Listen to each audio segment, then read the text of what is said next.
There is a cruelty worse than a raised hand. It is to set a person at the edge of a bright afternoon and teach 400 people to look straight through her, the way one looks through a window pane at something finer beyond it. When Lady Sabine Holloway pressed a bundle of roadside wildflowers into Linnet Mead's arms and steered her toward the coldest duke in England, she meant it for the season's finest joke. She meant her ruined by nightfall and laughed off the lawn. Instead, the duke set down his glass and followed her. But that was hours away yet, and Linnet did not know she was walking toward it. Linnet Mead had learned the art of being unseen the way other girls learned the pianoforte, by long practice and at someone else's insistence. For 6 years, she had lived in her aunt, by marriage's house, on the sufferance of a roof, and she had paid for that roof in the only coin Lady Sabine accepted, which was usefulness so quiet it left no mark. She carried things. She mended things. She remembered which of the Holloway girls could not abide the scent of lilies, and which wept if her ribbons were pressed wrong. She rose before the housemaids and was blamed before them too, and she had long ago stopped waiting for either to change. What she had not surrendered, because it could not be taken by anyone who did not know it was there, was the single inheritance her father had left her. Crispin Mead had been a gentleman of small fortune and enormous curiosity, a naturalist who pressed blossoms between the pages of his prayer book and could name a plant by the shape of its shadow on the grass.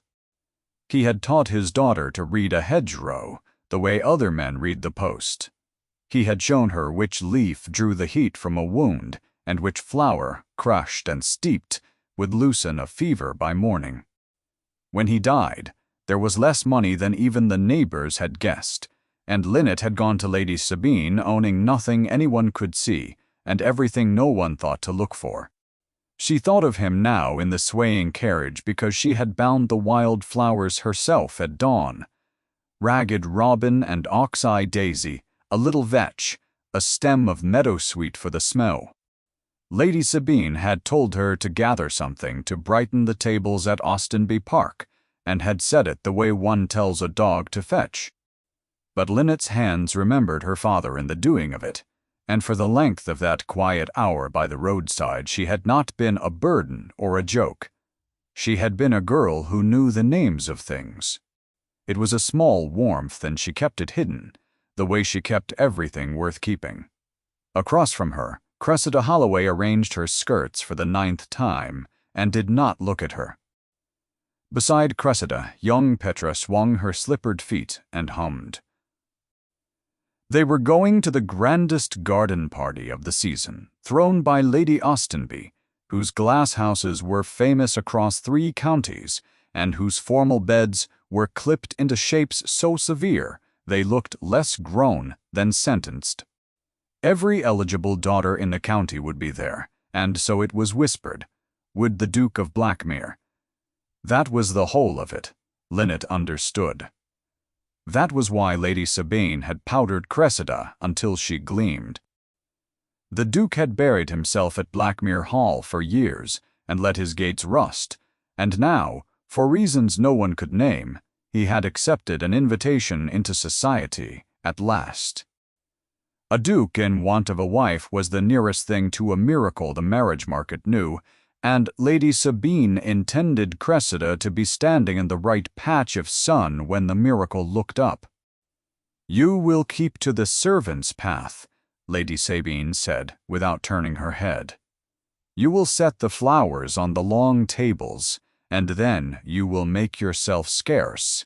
You are not a guest, Linnet. You are a pair of hands. I did not wish to hire twice."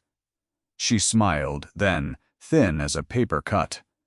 "Though, who knows? Perhaps His Grace will find you diverting." Petra giggled. Cressida did not, which was worse, because Cressida's silences were where the real plans lived. Linnet said nothing. She had learned that too. But something in the smile snagged at her. Some private amusement Lady Sabine was holding back like a card. and a cold thread of warning drew tight beneath her ribs. Her aunt was pleased about something. Lady Sabine was never pleased without a reason, and her reasons were never kind. The carriage crested the hill, and Austenby Park opened below them, its lawns bright with silk, and its gravel walks crawling with all the glitter of polite society. Somewhere in that glittering crowd was a man who turned countesses away at his door, and Lady Sabine, Linnet realized with a slow chill, was still smiling. The servants' path ran behind a wall of clipped yew, and Linnet was grateful for it. On the far side lay the party proper, all parasols and laughter, and the thin, bright music of a quartet, but here, in the green shade, she could breathe. She set down her basket and began laying the wildflowers along the trestle tables that would carry the cold meats and the ices, tucking meadowsweet between the platters so the scent would rise when the sun warmed it. Her father's trick. No one would know why the tables smelled of summer.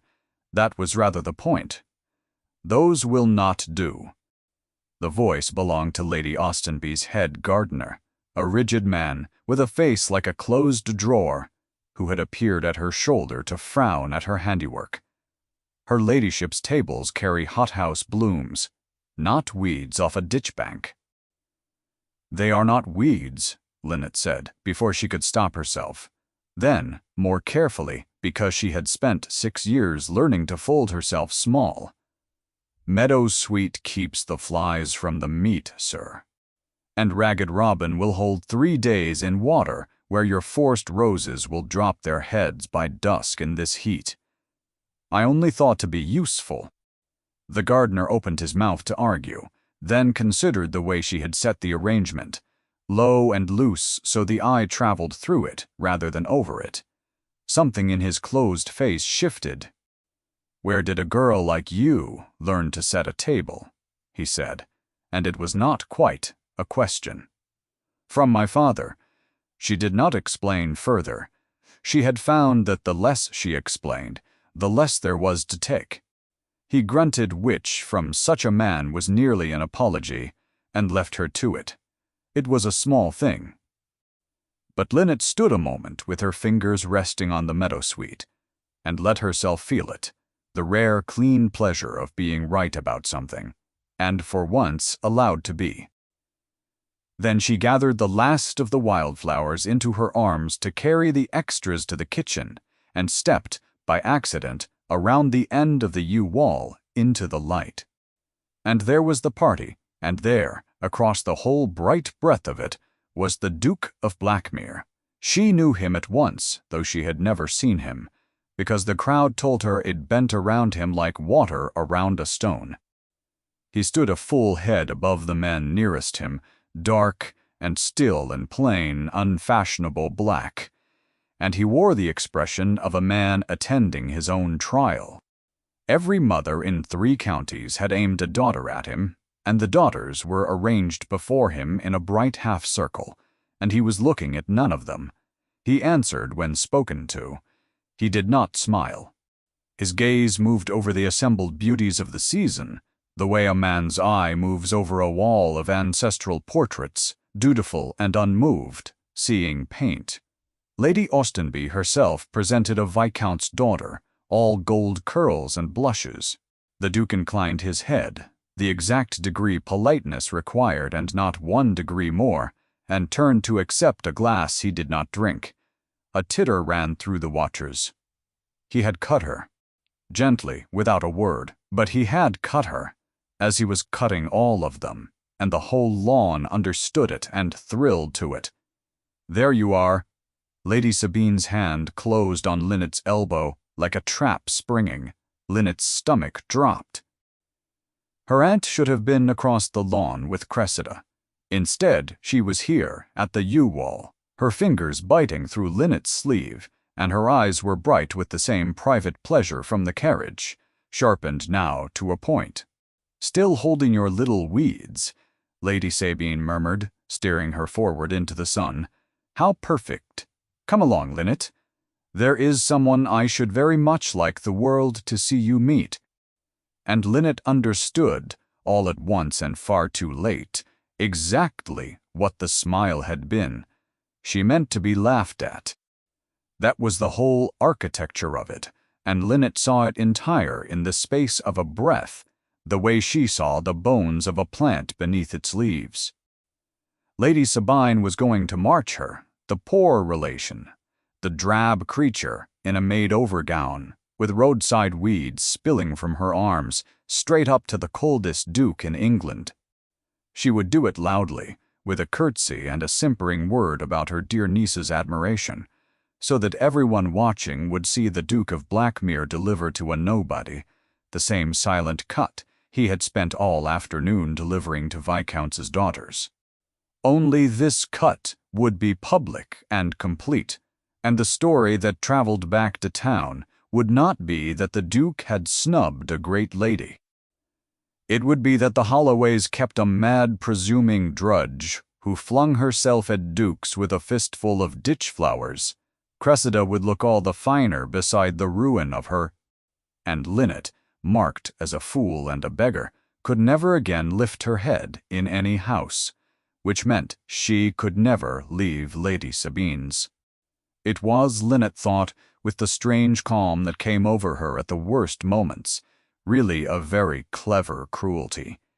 Her father had taught her to admire good design, even in a poison. There was no running. Lady Sabine's grip was iron, and the crowd had already begun to turn, scenting sport. So Linnet did the only thing left to a person with nothing to lose, and no way to lose it gracefully. She stopped fighting the pull of her aunt's hand, and she walked toward the Duke on her own 2 feet, and she looked him in the face. "Your Grace," Lady Sabine announced, sinking into a curtsy and dragging Linnet down with her. "Forgive the boldness. My poor late husband's niece has long been the most fervent admirer of your family's famous gardens. Little Linnet begged so to present you a token that I hadn't the heart. Girls will dream so far above themselves." She released Linnet's arm at last, stepping back, clearing the stage. "Go on, child. Give His Grace your flowers." The trap closed. 400 faces waited for the Duke to look through the drab girl and turn away. The Duke of Blackmere looked down at Linnet Mead. He was not looking at her gown, she realized. He was not looking at her aunt, or the watching crowd, or the wildflowers spilling from her arms in the way that was meant to shame her. He was looking at the flowers themselves, and his still cold face had gone entirely strangely white. "Where?" he said. His voice was low and rough, a voice little used. "Where did you cut these?" It was not the question anyone expected. The titter that had been gathering in the crowd died in confusion. Lady Sabine's smile faltered. Linnet met his eyes. They were a pale winter gray, and they were not cold at all now. They were the eyes of a man looking at a door he had nailed shut years ago and found suddenly ajar. "The lane below Elmswick, Your Grace," she said quietly, "where the old wall has fallen. Meadowsweet grows thick there where no one tends it, and ragged robin, and this." She drew from the bundle a single unremarkable stem of small white flowers, 5 petals, a green heart. "This one is rarer. My father called it starwort.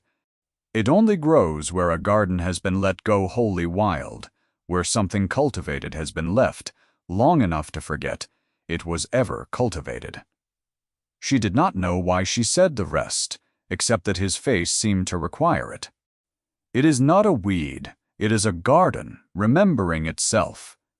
For a long moment, the Duke of Blackmere said nothing at all. The quartet played on somewhere far away. Lady Sabine made a small recovering sound and began, "Your Grace, you must not indulge the girl. She is prone to fancies." He did not appear to hear her. He reached out and took the single stem of starwort from Linnet's fingers, as carefully as if it might break, and he looked at it, And then he looked at Linnet with an expression that made the breath stop in her throat, because it was not pity, and it was not scorn, and it was nothing she had a name for. Then the Duke of Blackmere set his untouched glass upon the tray of a passing footman, turned his back on the assembled beauties of 3 counties, and said to Linnet Mead in front of everyone, "Walk with me." He did not wait for Lady Sabine's leave. He did not wait for Linnet's answer. He simply turned and began to walk toward the wild edge of the garden, away from the party, away from the clipped and sentenced beds, and after one frozen heartbeat, with the whole assembly staring and her aunt's face draining to ash, Linnet followed him. Behind her, she heard Cressida say very clearly, "Mother, what is she doing?" And Lady Sabine, for the first time in Linnet's memory, had no answer at all. He did not speak until the noise of the party had thinned behind them to a murmur, and the clipped hedges gave way to rougher ground, where the gardener's art ran out. Here Lady Austenby's famous order frayed at its edge, the grass grown long, a briar reaching across the path. The Duke of Blackmere stopped at a low stone balustrade above the wilder park, and for a while he only turned the stem of starwort between his fingers and said nothing. Linnet stood beside him with her arms full of wildflowers and waited for the blow to fall. She was ruined already, she knew. A girl did not walk off a lawn at a duke's side and come back with her name whole. Whatever he wanted of her, whether to mock her more privately or to satisfy some idle whim, the damage was done, and she found she did not much mind. She had spent 6 years being ruined, slowly. There was an odd relief in having it finished all at once. "You are waiting for me to be cruel," he said. It startled her. "Everyone said you would be, Your Grace. They are usually right." He looked at her then, and his pale gray eyes moved over her face with an attention that had nothing of the drawing-room in it. "You told me that flower was a garden remembering itself. Where does a person learn to say a thing like that?" "I did not learn to say it. I learned to see it, and the saying came after." She held herself straight, still braced. "My father was a naturalist. He had no fortune and no fashion, and a great many notebooks. He taught me that everything growing is a kind of writing. If you know the alphabet, most people would rather it were only decoration." Something crossed his face. "Most people," he said, "would rather a great many things were only decoration." He set the starwort down upon the stone with peculiar care. "There was a garden once that a person made in that same alphabet.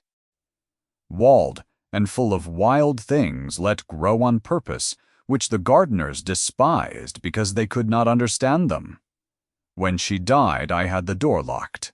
I have not gone through it in 3 years." He said it flatly, as a man reads out a sum. "Until this morning, I did not know that starwort still grew anywhere in England." And then a girl, in a made-over gown, walked up to me with an armful of it. Linnet's breath had gone strange in her chest. "I am sorry," she said. "For the person, do not be sorry. Be accurate. It is rarer, and I have more use for it." He turned fully toward her. "Your aunt meant this afternoon to break you. I have watched that same game played at me all day. I know its shape. She marched you up expecting me to look through you. Why? There was no reason left to lie.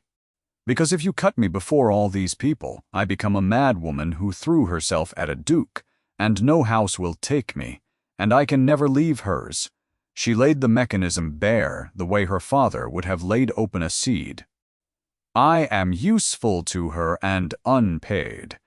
A person nobody else wants is a person who cannot go anywhere else." He was silent, and in the silence his gaze went past her to the wild margin where Lady Austenby's clipped order surrendered to briar and long grass. "Tell me what you see there," he said abruptly, nodding at the tangle. "Since you see gardens where other people see weeds."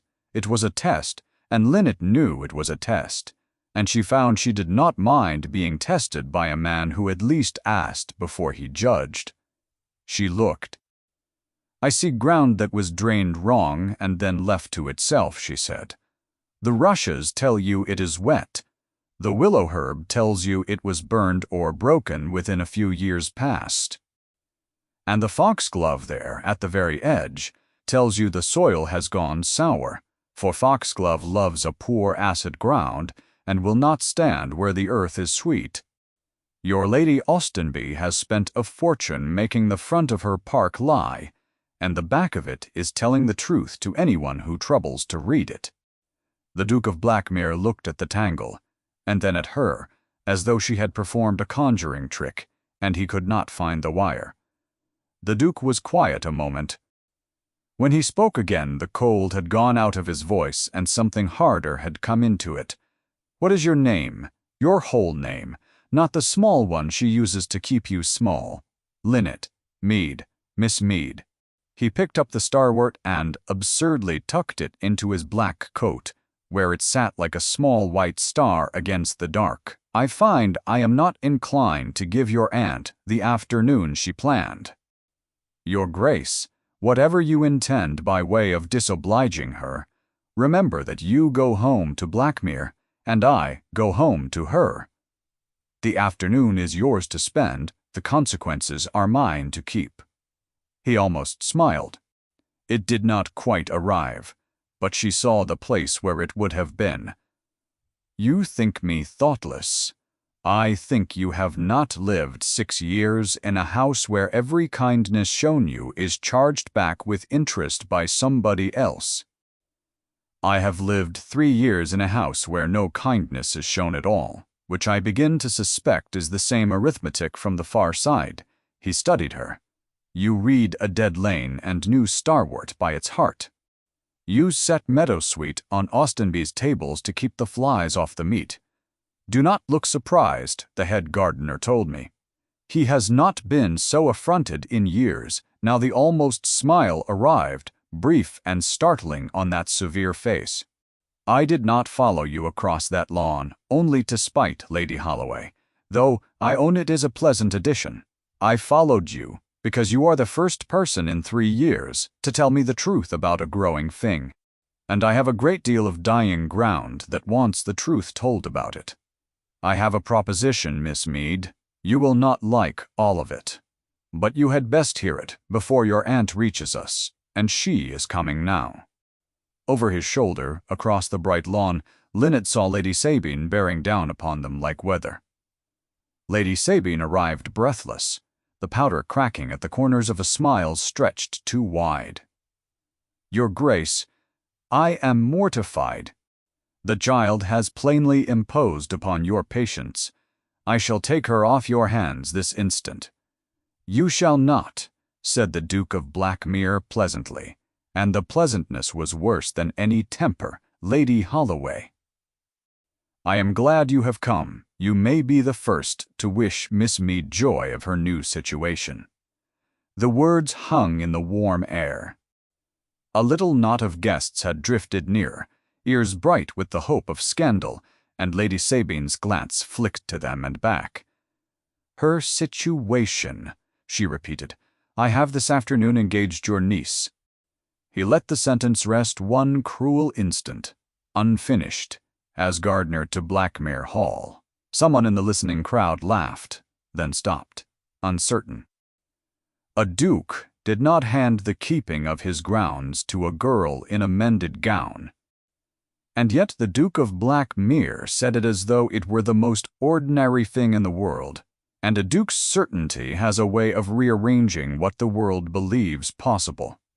Linnet understood, in a rush, exactly what he had done.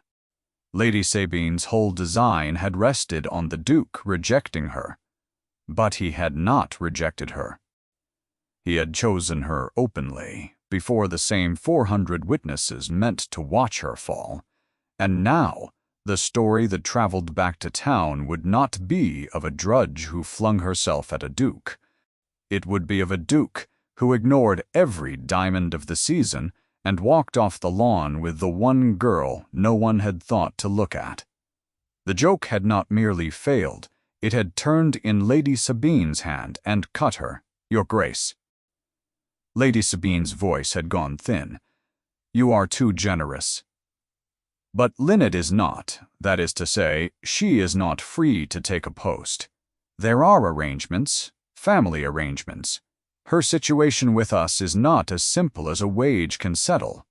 It was the wrong thing to say, and Linnet saw the Duke mark it, saw those pale eyes sharpen the way they had sharpened over the starwort arrangements. What arrangements could bind a penniless niece to a house that fed her scraps, unless there were something in it for the house? Linnet had wondered the same thing for 6 years and never found the bottom of it. "What arrangements?" the Duke said softly.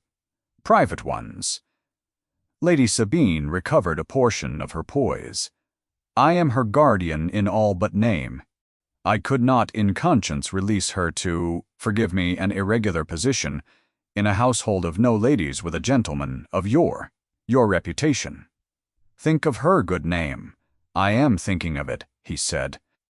"You were not, an hour ago, when you sent her to be laughed off a lawn." He turned from her as though she had ceased to exist, and addressed Linnet only. "Miss Meade, I offer you the keeping of the Blackmere Gardens, a wage of your own paid into your own hand and no one else's, a room with a lock you hold the key to, and the run of the grounds to bring back from the dead. You will answer to me and to no one, and least of all to her. I will not pretend it is respectable. I will only promise it is yours." He paused. "You need not decide inside her hearing. Say the word, and I will send my carriage to Elmswick tomorrow, and you may give me your answer at the gate." Every rule Linnet had ever lived by told her to say no. A woman's good name was the only fortune she had, and this would spend it. She would be called the Duke's kept woman by supper. She looked at Lady Sabine's furious, calculating face, and at the guests, hungry for her ruin, and at the small white star of starwort in the Duke's black coat. A good name, she thought, is a coin. It is only worth what you can buy with it, and I have never once been let to spend mine. "I will not need your carriage to reach the gate, Your Grace," Linnet said, and her voice did not shake. "I will walk there myself tonight." Lady Sabine made a sound like a kettle. But the Duke of Blackmere smiled at last, wholly and terribly, and Linnet knew she had just set fire to the only life she had, and could not for her heart regret the warmth of it. Blackmere Hall sat in its valley like a great sleeping animal, its stone dark with age, and its gardens gone to ruin around it. Linnet arrived at its gate at dusk with everything she owned in one small trunk, and the Duke's housekeeper, Mrs. Pardoe, took her in with a face that plainly expected to dislike her and reserve judgment only out of long discipline. "His Grace says you are the gardener," said Mrs. Pardoe, in a tone that made clear how little His Grace's says explained. "He has not let a soul touch these grounds in 3 years. I hope you know what you are about, miss, for the last man who tried gave it up and wept." "I know a little," said Linnet. "Show me the worst of it in the morning, and I will tell you whether I know enough." The worst of it, in the morning, was the orchard. It stood on the south slope below the house. 200 old apple and pear trees that had fed all of Elmswick village within living memory, and now stood half dead, limb by blackened limb, and the fruit that clung to them small and cracked. An aged under-gardener named Mr. Sowerby, the only man who had refused to leave when the rest were let go, walked her through it with his cap in his hands and grief on his weathered face. "Canker," the last fellow said. "Or a curse, the village says. We have cut, and it only spreads. His Grace's grandfather planted these with his own hands. Miss, it fair breaks me to see them go." Linnet said nothing for a long while, and, She walked the rows slowly, and she did what her father had taught her, which was to stop looking at the trees and start looking at the ground. She knelt. She dug her fingers into the wet black earth at the foot of a dying tree and drew them up dripping. She went to the top of the slope where a healthy tree still stood and dug there, and the soil came up dark but crumbling, not wet at all. "Mr. Sowerby," she said, "where did the little stream run, the one that used to cross this slope? There was one. I can read its old bed in the grass." The old man blinked. Why, his late grace had it turned aside near 20 years back, to feed the new fountain by the house. "But that is up above, miss. What has a fountain to do with?" "Everything." Linnet stood, wiping her hands. "It is not canker, and it is not a curse. When they turned the stream, it had nowhere left to go but down through the slope beneath us, and it has been drowning these roots a hand's breadth at a time for 20 years. The trees at the top of the rise are dry, and they live. The trees at the bottom stand in a bog you cannot see, and they are dying feet first. Cut all the limbs you like. You cannot prune a tree back to life when the trouble is under it." She looked at the choked, weeping ground. "We must dig a drain along the low side and carry the water off to the sunken ditch below. Open the old stream bed again where we can. It will take a season. But these trees are not dead, Mr. Sowerby. They are only standing in water, and no one thought to look at their feet." The old man stared at her as though she had spoken in tongues. Then his face crumpled, not in grief this time, and he had to turn away and press his cap hard against his eyes. By the week's end there was a drain half dug along the orchard's low edge, and Mr. Sowerby had stopped calling her Miss in the doubtful way and begun calling her Miss in the way a man says a title he has decided to honor. Mrs. Pardue, who had watched it all, unbent so far as to send a warming pan up to Linnet's room against the cold, and to say, gruffly, that it was pleasant to hear the men talk of saving something for a change instead of burying it. There was, besides, the matter of young Tom, the stable lad, whose hand had swelled hot and angry from a splinter gone bad, and whom the household had privately given up as like to lose 2 fingers to the surgeon's knife. Linnet asked to see it, and did not flinch at the sight, and sent Mr. Sowerby down to the fallen lane below Elmswick for a particular broad grey leaf that she described to him so exactly he found it. She bruised it and bound it to the boy's hand under a warm poultice, and changed it morning and night for 3 days, and on the 4th the swelling broke and drained, and the fever went out of him, and Tom kept his 2 fingers and his whole silly grin. Her father had shown her that leaf beside a hedgerow when she was 7 years old. In 6 years under Lady Sabine's roof, she had never once been permitted to use a single thing he taught her. Here they came to her door with their hurts, and she healed them, and no one charged the healing back to her afterward. It was, she thought, the strangest luxury she had ever known, to be allowed to be useful and to be thanked for it in the very same breath. They did not treat her as a lady, for she took a wage. They did not treat her as a servant, for she gave the orders. They treated her, Linnet realized one evening with a warmth that ached, as a person whose knowing was worth something. It had been so long since anyone weighed her by what she knew that she had half forgotten she knew anything at all. The days took on a shape she had never before had the luxury of. She rose with the light and walked the grounds while the dew was still on them, learning Blackmere the way she had once learned her father, patiently. And by touch she found a strawberry bed choked under bramble and freed it. She found the little kitchen herb plot gone to seed, and coaxed the rosemary and the sage back out of the ruin. Everywhere she looked, she found a great house that had stopped believing anything could be saved. and she went about quietly proving it wrong, one bed at a time. In the evenings the Duke fell into the habit of finding her. He would appear at the edge of whatever she was doing, his temper worn down to something merely watchful. And he would ask a question, and her answer would lead to another, and an hour would be gone before either of them marked its passing. He asked her the names of things, and she gave them the grave Latin her father had drilled into her, and the older country names her father had loved the better. He told her in pieces of the estate as it had been when he was a boy, before grief closed over it, when the orchard bore so heavily the branches had to be propped, and the whole of Elmswick came up the hill to help with the picking. She began to see the shape of the man beneath the reputation, and it was not a cruel man at all. It was a man who had loved widely and been left holding all of it alone, and had decided, as wounded creatures do, that the safest thing was to feel nothing further.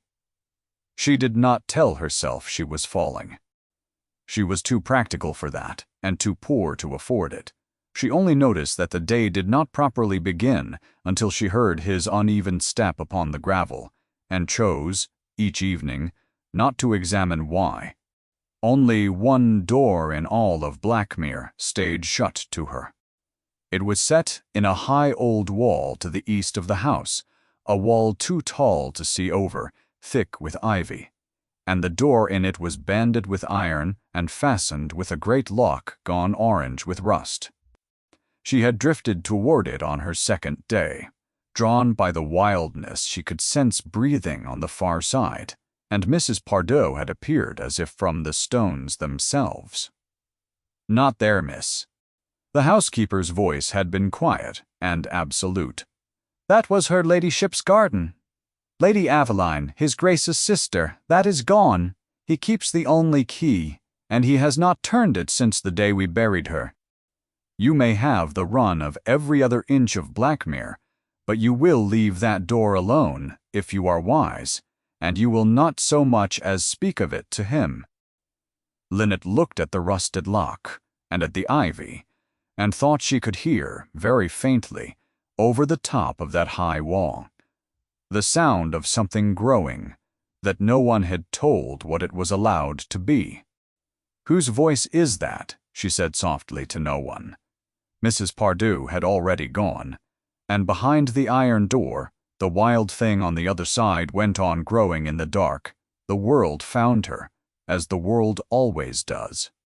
It came first as a caricature, passed hand to hand in the drawing-rooms of the county, and at last carried out to Blackmere, folded inside a letter from no one, Linnet knew. A crude print of a tall, dark Duke turning his back on a row of simpering beauties to chase a ragged girl clutching a bunch of weeds, and beneath it a line of verse too cheap to repeat. Mrs. Pardoe wished to burn it. Linnet asked to keep it. She had never before been worth the price of the ink. Then, on a gray morning near the end of her third week, a carriage she knew too well came rattling up the Blackmere Drive, and out of it stepped Mr. Tobias Craik. He was Lady Sabine's cousin, a soft, damp, overdressed man who lived on her table and her errands, and he came up the steps arranging his face into an expression of noble rescue. "Linnet!" he cried before the door was fully open. "Thank heaven. I have come to take you home. You cannot know the talk. Your poor aunt is prostrate. Fetch your things. There is a good girl, and we shall put this madness behind us." "I am at work, Mr. Craik," said Linnet, who was indeed at work, in an apron with soil to the wrist. "I have 3 beds to turn before the rain." "Work." He said the word as though it soiled his mouth. "You are a gentleman's daughter, grubbing in the dirt for a man who has ruined your name for sport. Have you no shame? Have you no thought for your family?" "I have nothing but thought for my family," said Linnet. "It is why I left." "We will pause here just a moment. If these quiet triumphs are the sort of story you came for, do consider subscribing, so the next one finds you when it blooms." Crake drew himself up and reached, as such men do, for her arm. "You will come now, or I shall be forced to." "You will be forced to nothing." The Duke of Blackmere had come around the corner of the house with Mr. Sowerby, in his shirt-sleeves, a spade over his shoulder like a musket, and the sight of him stopped Crake's tongue in his throat. "This woman keeps my gardens. She is paid, she is free, and she has told you her answer. You are standing on my drive, Mr. Crake, and I find I do not care for the way you reach toward my gardener." He did not raise his voice. He set the spade down, point first, into the gravel, and left his hand upon it. "Tell Lady Holloway that Miss Meade is exactly where she wishes to be, and tell her I said so." Mr. Crake looked from the Duke's face to the spade, to the utter absence of any ally in that grey courtyard, and he fled, as damp men do, without another word. His carriage was gone down the drive before Linnet had wiped her hands. She stood a moment unsteady, aware that she had just, for the second time, chosen this dark valley over the only family the world would grant her. The Duke watched her do it. "He is right about one thing," she said. "By nightfall they will all say, 'I am your—'" "Let them," said the Duke. "Turn your 3 beds, Miss Meade.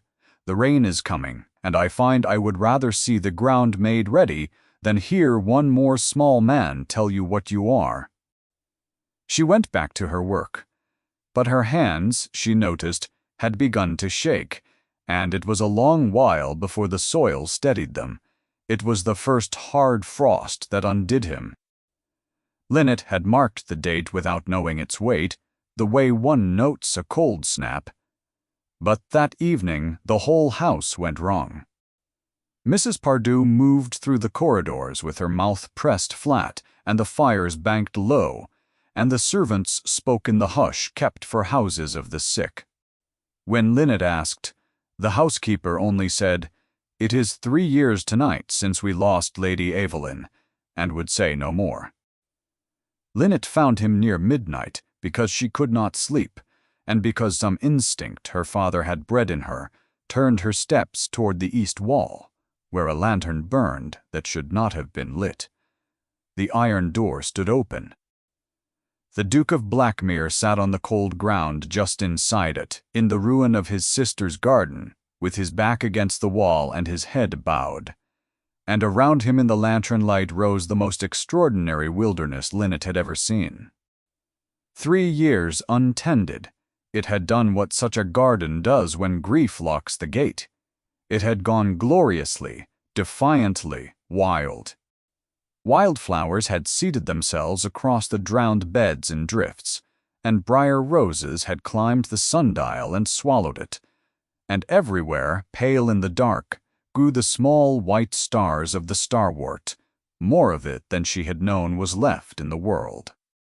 There was a stone bench gone green with moss.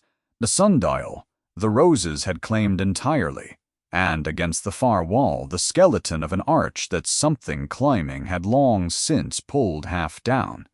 And everywhere lay the evidence of a mind that had loved growing things not for their neatness, but for their nerve.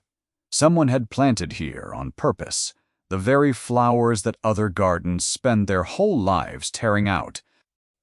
Foxgloves stood in ragged spires along the wall. Teasel and knapweed and the pale starwort had been let seed wherever they wished.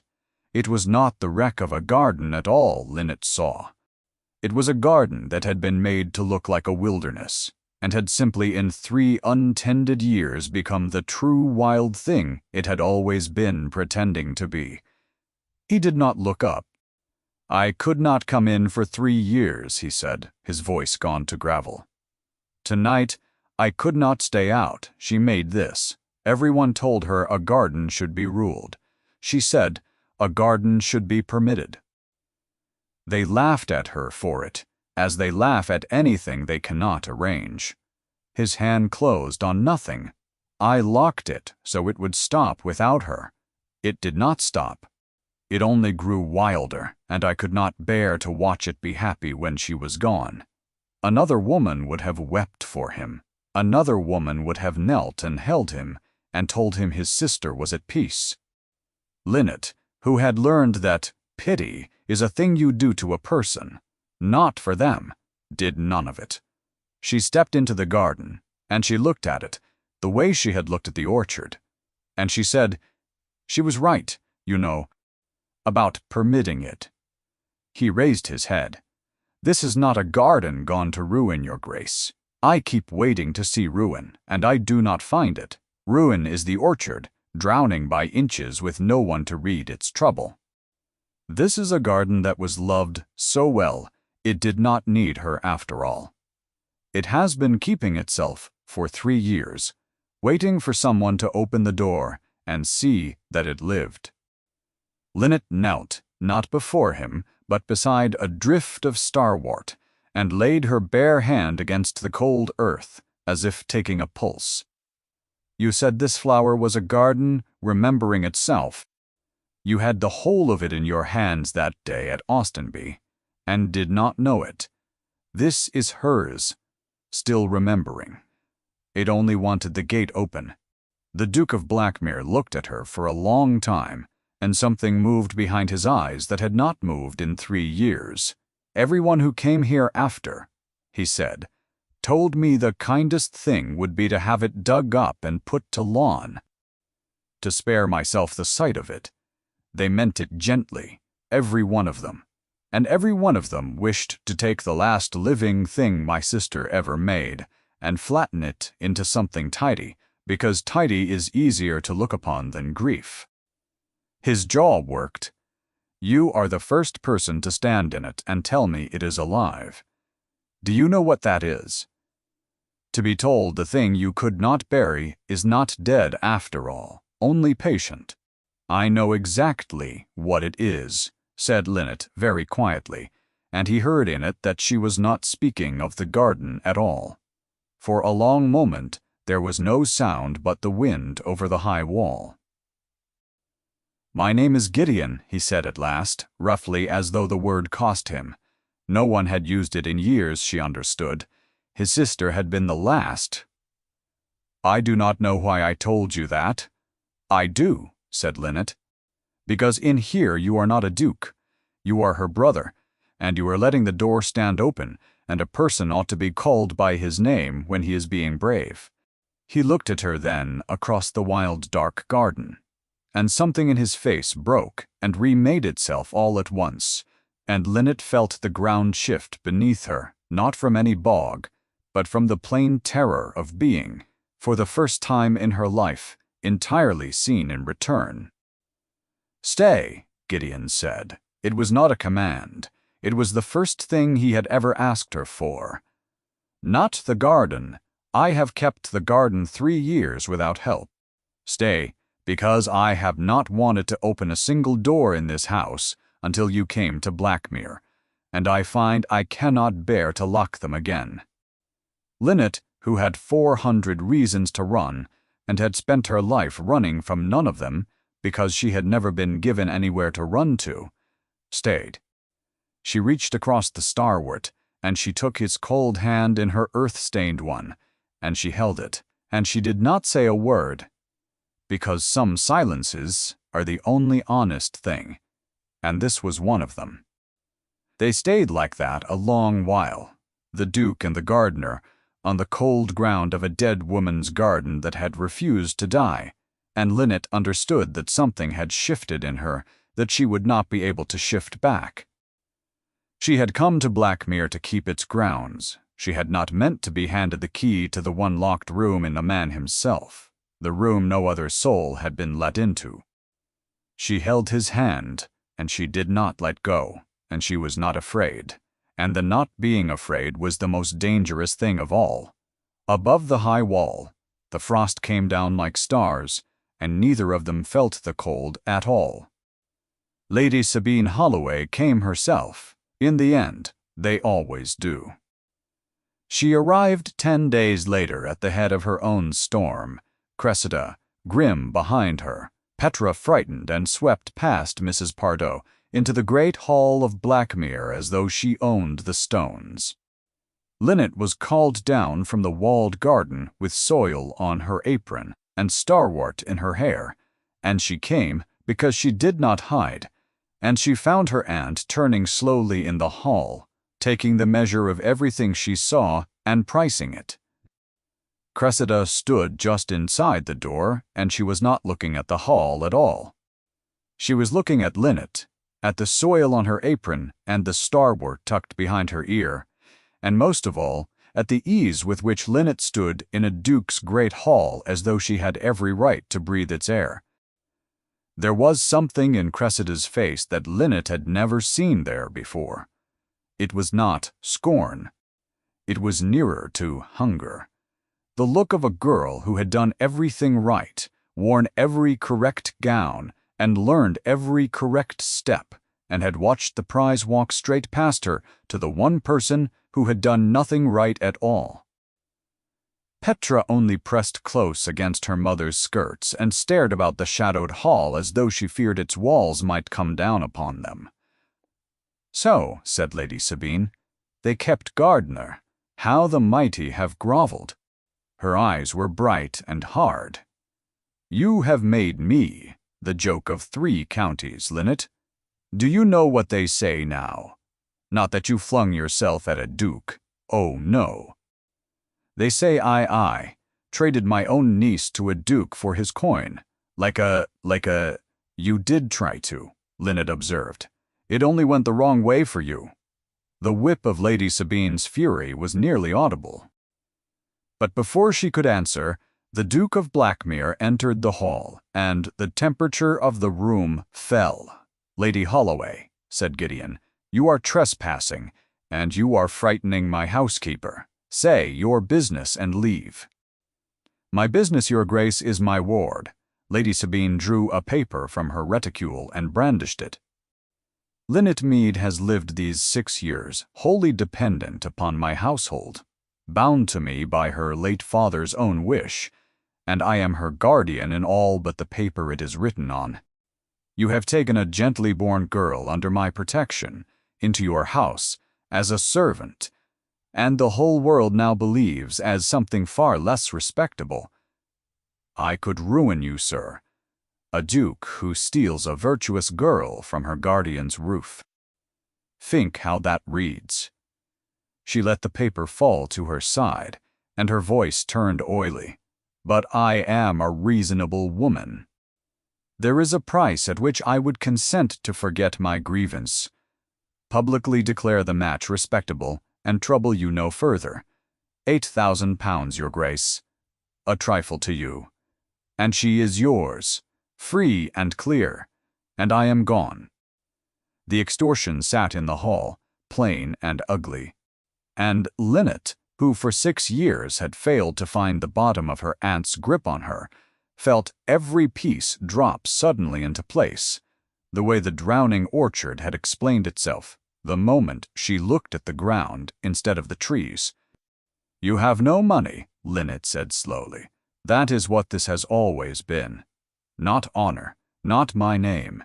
The dressmakers, the carriages, Cressida's season, all of it on credit, all of it drowning, and no one thought to look at your feet." She stared at her aunt. "But you were never poor while you had me. Why, what could a penniless niece possibly be worth to you, that you would spend 6 years and this much cruelty to keep her from ever leaving?" For one instant, before the mask came back down, Lady Sabine's face showed pure animal fear. And in that instant, Linnet knew there was an answer, and that it was very large, and that her aunt would die before she spoke it. £8,000, your grace," Lady Sabine repeated, her voice not quite steady now. "Or I take her home tonight, and I ruin you both." The Duke of Blackmere had not moved through any of it. He stood by the great cold hearth with his hands behind his back, and his eyes fixed on Lady Sabine, and when at last he spoke it was very quietly. "Miss Mead," he said, without looking away from her aunt, Would you be so good as to send for the gentleman waiting in my library? He has come a long way, and I believe Lady Holloway will wish to hear what he has found." Lady Sabine went white. The gentleman from the library was small and dry and unremarkable, a solicitor named only as Mr. Redfern, and he carried a black tin box under his arm, and when he set it upon the long table in the hall and opened it, Lady Sabine Holloway made a sound as though the breath had been struck from her. "When a woman comes into my house, threatening a woman under my roof," said Gideon, "I make it my habit to learn what she is." He nodded to the solicitor.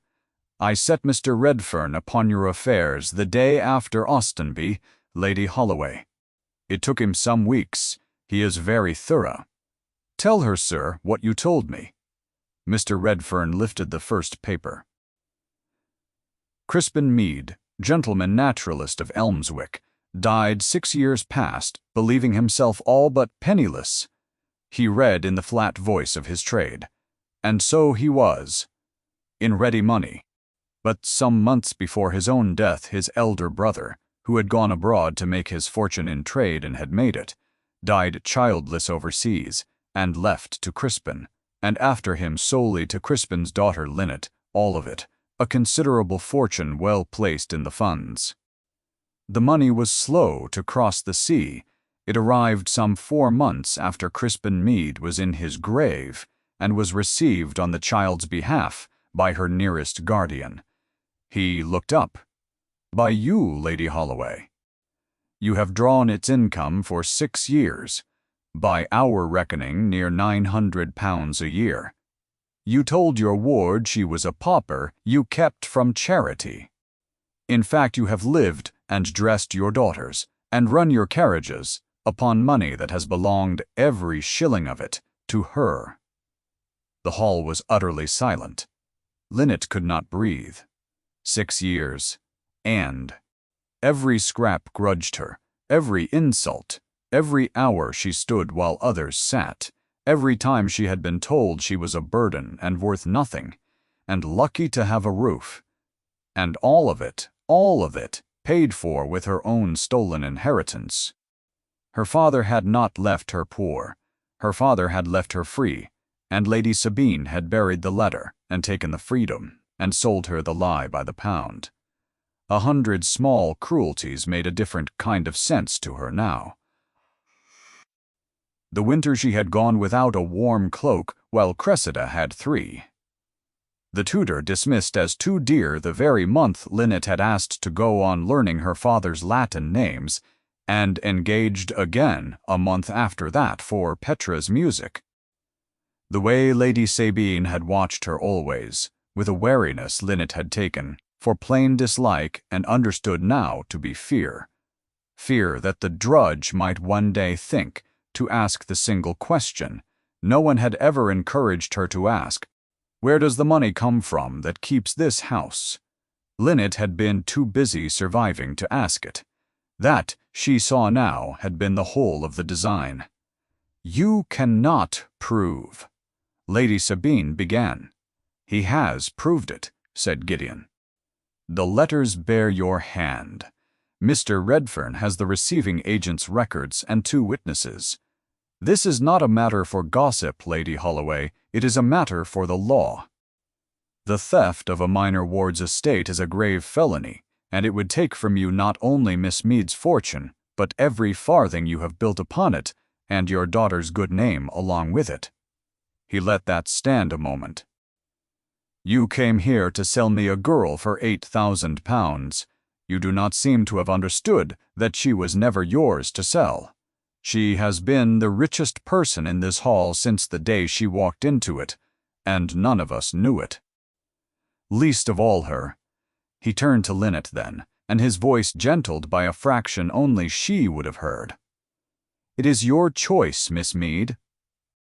Mr. Redfern can lay this before a magistrate tonight, and your aunt will answer for what she did to you. Or not. It is your fortune. It is your wrong. For the first time in 6 years, it is entirely yours to decide."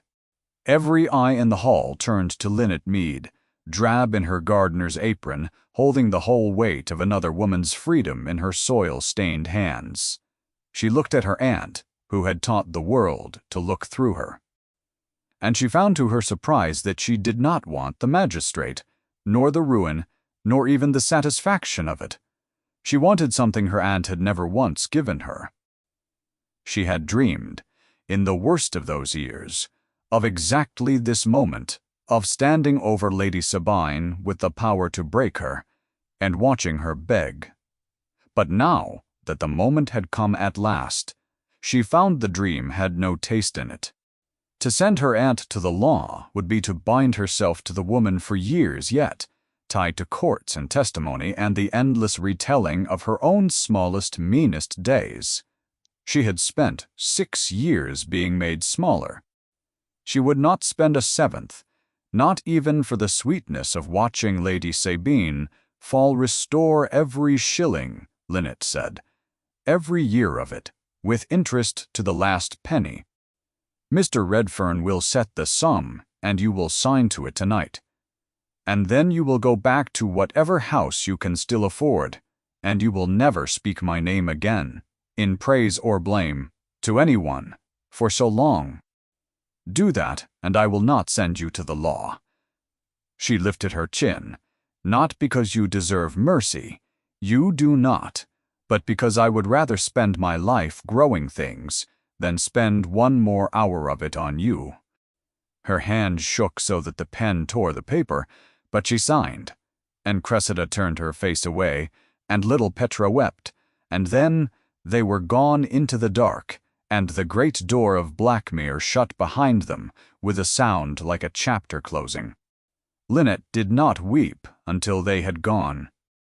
Then she wept, once, briefly, standing in the middle of the great hall, and Gideon did not touch her or hush her, but only stood near, the way she had stood near him in the garden, until it had passed. You bought a solicitor and set him on her the day after Austenby, she said at last when she could speak. Before you knew any of this. Before you knew there was anything to find. I did. Why? You had followed a strange girl off a lawn to spite a cruel woman. That was the sum of your quarrel. Why go so far? Gideon considered a long moment, choosing his words the way she chose a cutting. Because she looked at you, he said, as though you were nothing, as though a person could be furniture, and be born to it, and deserve it.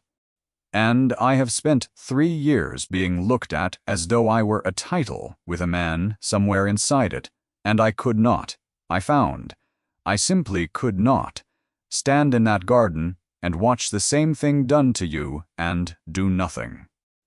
I did not know I would find a stolen fortune. I only knew I could not let the world go on being too stupid to see what you are. And what am I? Lynette asked. Her voice was very low.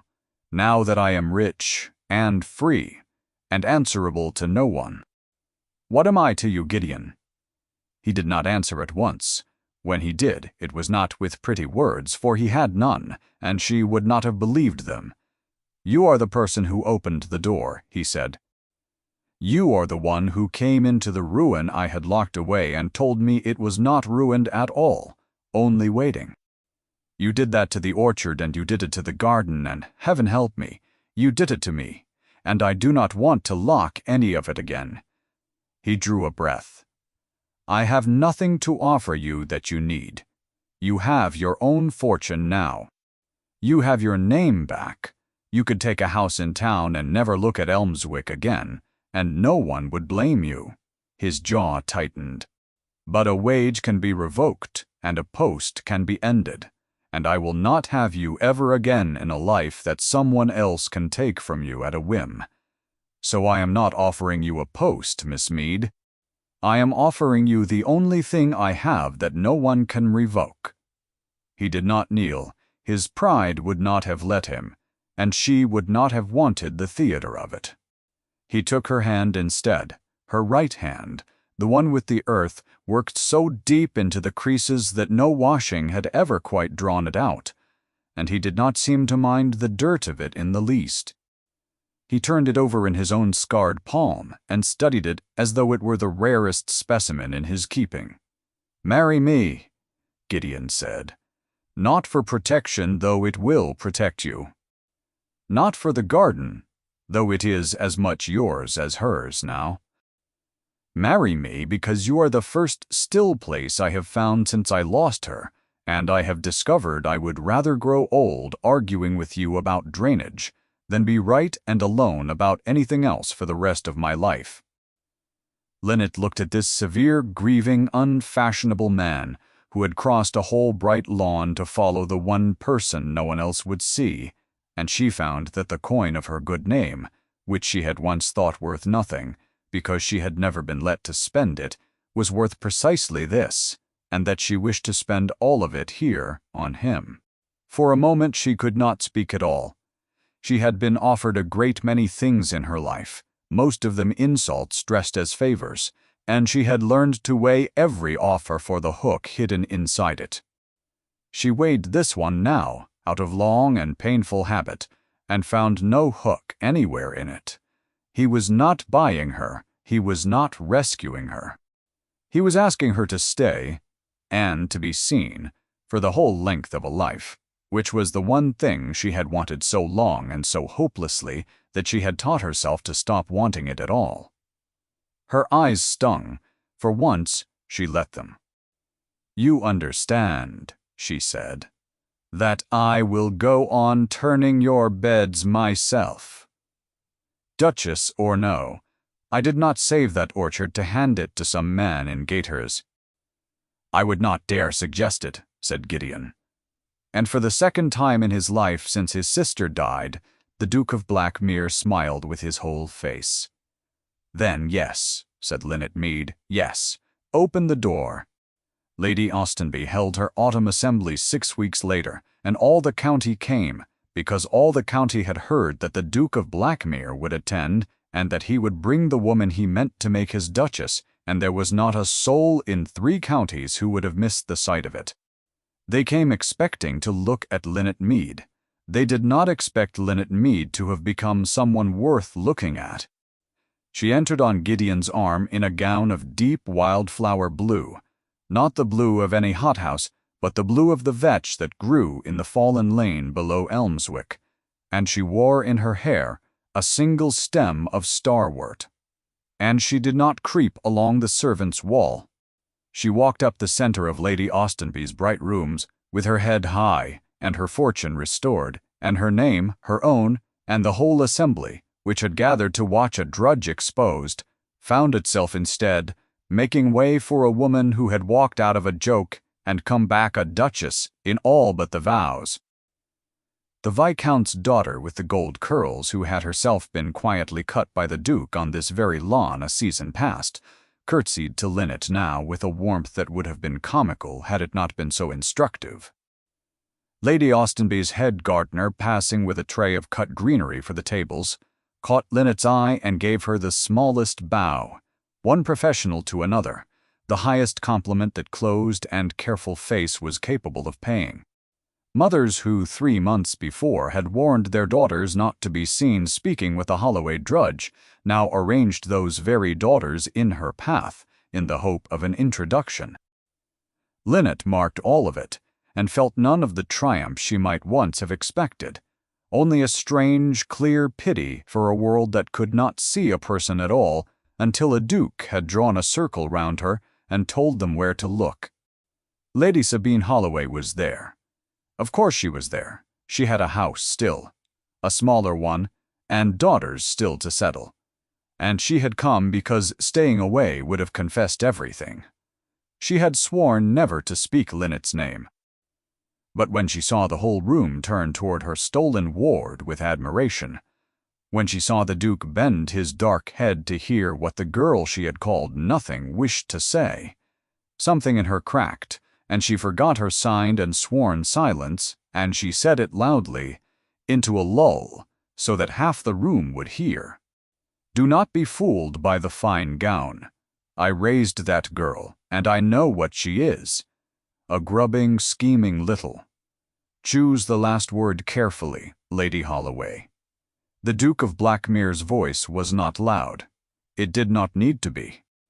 The room had gone silent the instant Lady Sabine opened her mouth, and into that silence Gideon walked unhurried to stand at Linnet's side, and every eye followed him, and the light of the whole assembly swung away from the woman who had built her life on being seen, and left her standing alone in it.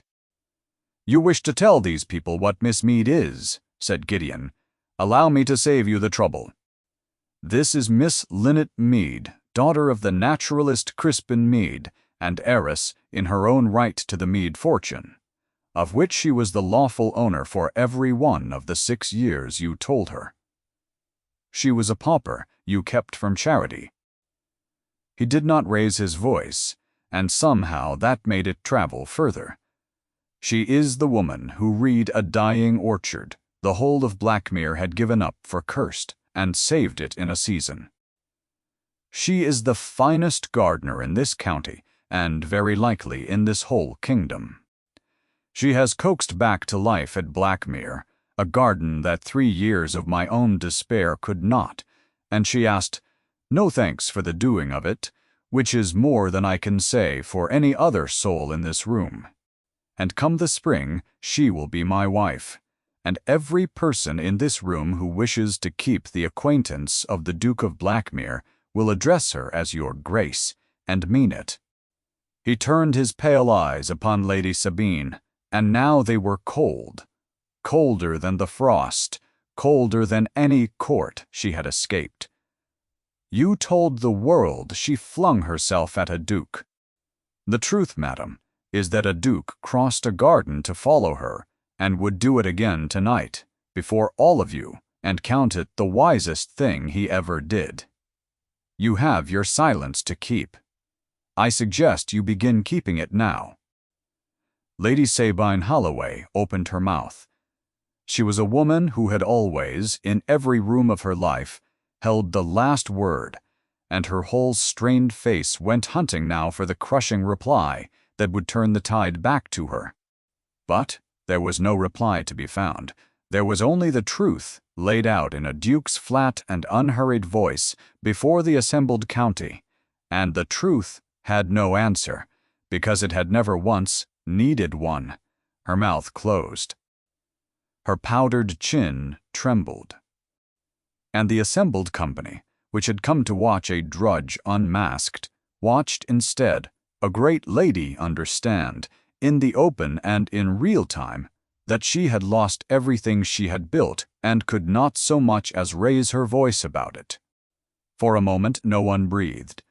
Then, from somewhere near the musicians, an old voice, Lady Austenby's own, dry as a seed pod, said, "Well, I always did say those wildflowers held better than my roses," and the whole room, released, laughed, not at Linnet now but with her, and turned its warm, bright attention full upon the future Duchess of Blackmere, and turned its back, entirely and forever, upon the woman in the corner.